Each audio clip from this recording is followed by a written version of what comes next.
Garena আমাদের লাগবে না সেই রিন্ডম ব্লিচ, আরো গেরিনা আমাদের লাগবে না সেই লাল ড্রাম। এটা দিয়ে কিনা টিমমেটের সাথে অনেক বেশি আমরা মজা করতাম। আরো আমরা ব্যাগ বড় ওয়াল নেওয়ার ওই দিনটাও চাই না। আরো লাগবে না আমাদের সেই গ্লাইডার, যেটা দিয়ে কিনা আমরা পাখির মতো আকাশে উঠতে পারতাম।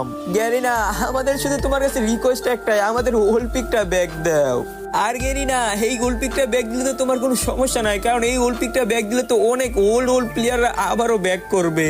এখন এই যে আমি এটা নিয়ে একলা প্রতিবাদ করে কোনো লাভ নাই, কারণ অনেক মাতাওয়ালা অনেক বড় বড় সেলিব্রিটিরা দিকে এইটা নিয়ে শুধু কপেলিং আর শেয়ারই চায়। আর এই অলিম্পিককে নিয়ে সিম্পাতি করে তারা কামিয়ে নিতেছে লাখ লাখ ভিউজ। আর এইদিকে আমাদের ছোট ইউজারদের সবারই আইডি ফিউজ। যেই যাই করুক না কেন, আমার তো লাগবে শুধু অলিম্পিক। আর তোমাদের আমার মতো কার কার অলিম্পিক লাগবে জাস্ট তোমরা একটা কমেন্ট করো। আমার লাগবে না কোনো কপেলিং, লাগবে না কোনো শেয়ার। তোমাদের মন চাইলে তোমাদের এই ছোট ভাইটার দিও একটু ভালোবাসা ইউটিউবে, টিকটক বায়োতে ইউটিউব চ্যানেলের লিংক, প্লিজ রিকোয়েস্ট ইয়ার।